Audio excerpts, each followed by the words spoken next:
Salut les filles. Hello, hello, hello ladies. J'espère que vous allez bien. Alors, de passage rapidement, parce qu'aujourd'hui, j'ai entendu quelqu'un dire quelque chose à quelqu'un dans la rue et ça m'a inspiré le live d'aujourd'hui. Ça a fait tching. Parce que franchement, quand vous prenez conscience, quand vous êtes dans la prise de conscience, quand vous êtes dans le développement personnel, l'amélioration, développement personnel, vous activez votre cerveau, vous êtes en train d'utiliser des neurones qui ne fonctionnaient pas avant, vous êtes en train de créer des neurones, vous êtes en train de faire une synaptogénèse, donc la transmission neuronale. Quand vous êtes dans le développement personnel, c'est comme ça que ça se passe, c'est le cerveau qui se met à fonctionner, à prendre conscience de certaines choses, à analyser des choses, à remettre en place des choses, à trier des choses, à ranger des choses. Et en fait, c'est ça qui est génial, c'est que quand vous commencez à vous développer, quand vous commencez à mettre en lumière des choses dans votre vie, en fait, ça ne s'arrête plus. C'est ça qui est top. Pendant que vous dormez, vous avez des prises de conscience. Pendant que vous mangez, vous avez des prises de conscience. Pendant que vous roulez en voiture, vous avez des prises de conscience. Quand vous parlez avec vos enfants, vous avez des prises de conscience. C'est ça qui est génial. C'est que quand vous investissez en votre développement personnel, c'est un investissement sur du long terme parce que ça ne s'arrête pas. Vous n'allez peut-être pas avoir des résultats immédiats, alors que dans beaucoup de cas, vous avez quand même des résultats immédiats, mais c'est peut-être pas le cas tout le temps. Mais en tout cas, vous pouvez être sûr que votre cerveau, lui, va continuer à marcher, à fonctionner, à travailler et à vous apporter des réponses. Bref. Aujourd'hui, j'étais dehors dans un parc et puis il y avait deux jeunes filles et je ne sais pas de quoi elles étaient en train de parler, mais l'une d'entre elles a été récupérée par sa maman et j'entends la maman lui dire « Mais tu es complètement inconsciente, toi. Tu as été complètement inconsciente. » Et ça m'a fait clean, clean, clean, clean, clean. L'inconscient, le conscient, l'esprit conscient, l'esprit inconscient, le cerveau, l'ego, le mental, etc. Ça m'a rappelé que moi-même, j'ai beaucoup entendu cette phrase. Tu es complètement inconsciente, tu es inconsciente, mais tu réfléchis pas, tu raisonnes pas, mais t'as pris une décision complètement folle, complètement inconsciente. Faites-moi un petit coucou si vous êtes là. Hashtag live, hashtag replay, partagez, likez, mettez des petits cœurs là, les bubbles. Alors, ce que j'ai envie de vous dire par rapport à ça, et ce que j'aurais pu dire à cette maman si elle était ouverte au développement personnel et si elle avait envie d'en savoir un peu plus sur les neurosciences. Ben, en fait, ce que j'ai envie de vous dire, c'est que on est tous inconscients. On est tous inconscients. Tous inconscients, par définition. L'inconscient, c'est ce qui dirige 98% de notre quotidien. C'est l'inconscient. Donc même quand on pense qu'on est en train d'agir de façon consciente, même quand on croit qu'on va raisonner les choses, même quand on a une prise de décision et qu'on prend un papier, un stylo et qu'on écrit les pour et qu'on écrit les contre, en croyant qu'on est en train d'utiliser notre cerveau avec notre raison, on est inconsciente. On est inconscient. Parce que même quand vous croyez que vous êtes en train de réfléchir sur la bonne décision à prendre, hey Hélène, coucou, vous êtes en train de réfléchir sur la bonne décision à prendre en fonction de ce que vous avez dans votre inconscient. Mais comme c'est inconscient, vous ne vous en rendez pas compte et vous croyez que vous êtes en train de raisonner. Et en fait, non. Le cerveau ne raisonne pas de façon consciente tant qu'il n'a pas conscientisé l'inconscient. Je répète, c'est très important. Le cerveau ne peut pas raisonner de façon consciente tant qu'il n'a pas conscientisé l'inconscient. Tant que vous ne savez pas de quelle nourriture est nourri votre inconscient, vous ne pouvez pas dire que vous avez pris une décision raisonnée. Parce que on se trompe. Dans 100% des cas, on se trompe, on croit qu'on réfléchit et qu'on raisonne. Mais la raison n'existe pas en fait. Ça veut dire quoi raisonner? Ça veut dire utiliser son ego en fait. On utilise l'ego. On se dit, ah tiens, je vais voyager, j'ai 3 enfants, on va passer par telle et telle route, on en a pour tant et tant d'heures, il va faire chaud, il faut que je fasse attention, il faut que le plein me dure tant et tant de kilomètres, il faut que je pense aux habits des enfants, aux médicaments des enfants, aux trucs. Ça, c'est pas raisonné. On pense qu'on est en train de prévoir un bon voyage pour qu'on ne manque de rien.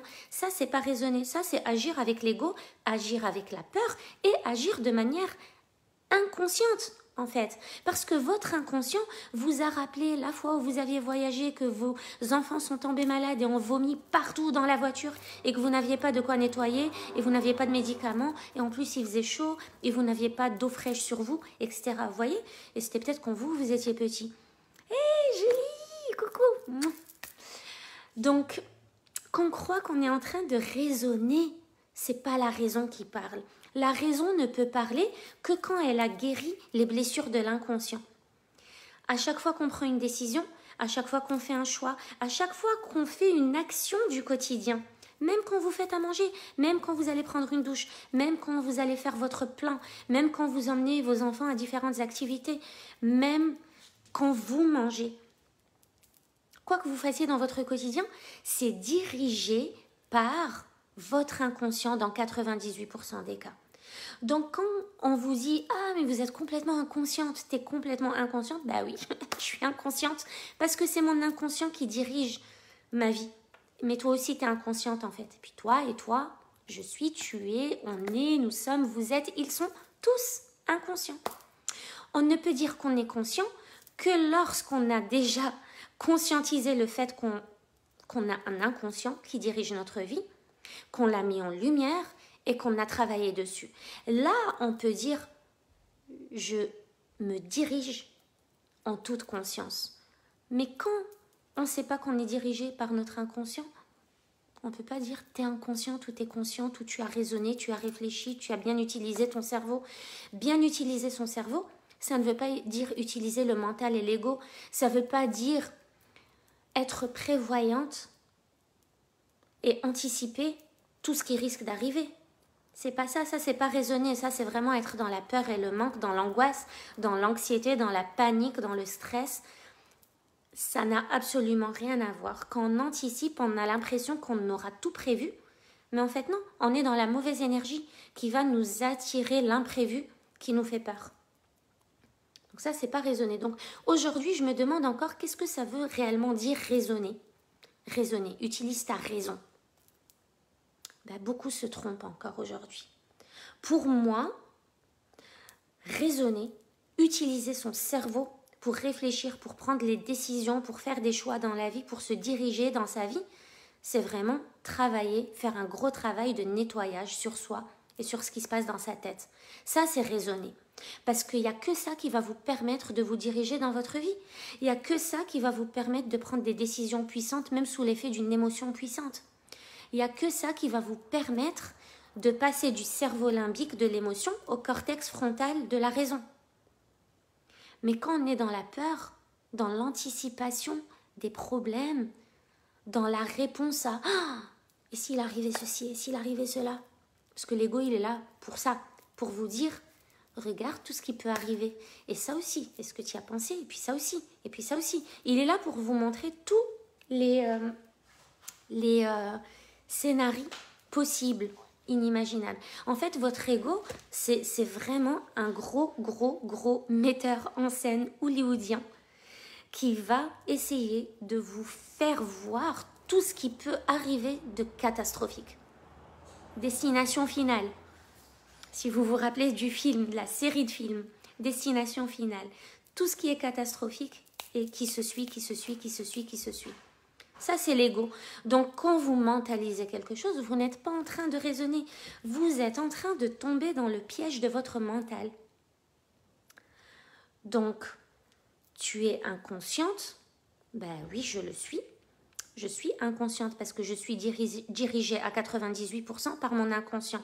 Maintenant, est-ce que tu es consciente que ton inconscient est pur ou pas pur?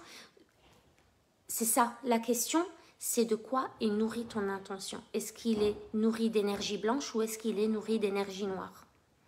Est-ce qu'il est rempli de pensées favorables ou est-ce qu'il est rempli de pensées qui vous sont défavorables? Quand vous mettez ça en lumière et que vous pouvez travailler là-dessus, c'est puissant parce que du coup, vous conscientisez ce que vous voulez faire de 98% de votre vie. En fait, vous avez deux choix. Moi, je dis vous avez deux possibilités. Soit, donc, je résume rapidement pour celles qui ne savent pas. L'inconscient, votre esprit inconscient, c'est ce qui dirige 98% de vos actions dans votre quotidien. Donc, tous les résultats que vous avez aujourd'hui, 98% de ces résultats ont été obtenus par pilotage automatique. Quand vous faites les choses, dans 98% du temps, vous les faites en pilotage automatique. C'est votre inconscient qui vous fait faire des choses sans que vous ne vous en rendiez compte. Parce que quand vous faites une chose, votre inconscient a envoyé à votre cerveau une pensée qui ne vous est pas perceptible à vous. Parce que vous ne savez pas que ça se passe comme ça dans votre tête. Donc, ce n'est pas perceptible. Maintenant, vous allez y faire attention. Mais avant que vous fassiez un truc, il y a toujours d'abord une pensée, une croyance, une pensée. Donc, dans 98% du temps, c'est ces pensées qui sont inconscientes qui vont diriger vos actions, qui vont vous faire adopter un comportement. Les 2% restants sont conscients. C'est ce que vous faites de manière consciente, globalement. Donc, en gros, j'ai envie de vous dire, vous avez deux choix. Soit vous décidez d'agir sur les 2% que vous faites de manière consciente. Dans ce cas-là, tout ce que vous faites de manière consciente, vous allez le conscientiser encore plus. Donc, ce que vous allez faire, c'est que vous allez réfléchir à quelle est l'intention de cette action. Là, je vais prendre mon téléphone, par exemple. C'est conscient, d'accord? Mais est-ce que je prends mon téléphone pour regarder vos commentaires? Est-ce que je prends mon téléphone pour regarder combien de likes il y a sur mon live? Est-ce que je prends mon téléphone pour arrêter la vidéo? Est-ce que je prends mon téléphone pour regarder mon profil Facebook? Pourquoi je prends mon téléphone? Donc, quand vous faites une action consciente, il faut absolument choper cette pensée qu'il y a derrière. Pourquoi vous prenez votre téléphone? Pourquoi vous vous dirigez vers la cuisine? Pourquoi vous allumez la télé? Pourquoi vous avez pris ce livre? Pourquoi vous êtes monté dans votre voiture? Quelle est l'intention? Quel est votre objectif derrière? C'est très, très important. Parce que si vous prenez votre téléphone pour regarder si vous avez eu des likes à la dernière photo que vous avez postée sur Instagram, bah là, autant changer cette pensée. Parce que là, vous êtes dans le manque et la déception et la peur. L'énergie qui est derrière cette intention n'est pas l'énergie de l'abondance, n'est pas une énergie favorable à votre bien-être mental. Donc, soit vous décidez de mettre l'intentionnalité dans vos 2% d'action consciente dans votre quotidien, et là, vous allez impacter 2% de votre vie. 2%. C'est ce qui est conscient. Soit vous décidez d'aller droit au but, en profondeur, à l'origine de ce qui a créé toute votre vie jusqu'à présent, et aller travailler sur votre esprit inconscient, qui lui est responsable de 98% des résultats dans votre vie. Soit les amis, et c'est ce qu'on fait, on fait les deux. Si on peut faire les deux, pourquoi s'en priver? On va travailler sur l'esprit inconscient pour vraiment l'apprivoiser au point de pouvoir consciemment lui dire tout ce qu'on veut voir dans notre vie, tout ce qu'on veut faire, tout ce qu'on veut avoir, tout ce qu'on veut être, tout ce qu'on veut voir, tout ce qu'on veut ressentir.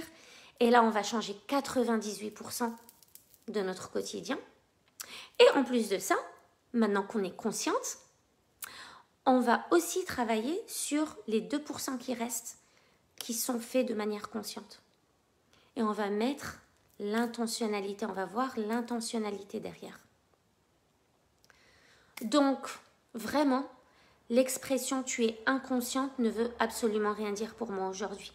Et je suis contente d'avoir entendu ça dans la rue parce que c'est quelque chose que j'avais entendu et qui m'a longtemps fait douter de moi et qui m'a longtemps fait me poser des questions quand j'étais plus jeune, où je me disais « mais est-ce que tout le monde réfléchit sauf moi en fait ?» Parce que je l'ai tellement entendu, je l'ai même entendu quand j'étais étudiante. Donc même en salle de cours, tu es inconsciente, même en fait par rapport à tout.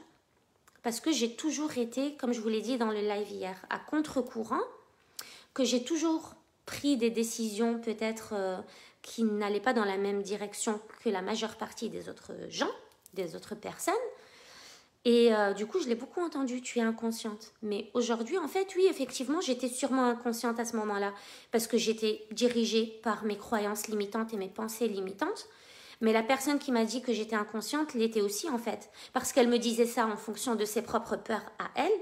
Donc la personne qui me dit que je suis inconsciente parce que j'ai pris une décision qui ne lui convient pas, est en train de me dire que je suis inconsciente parce que elle, cette décision lui fait peur.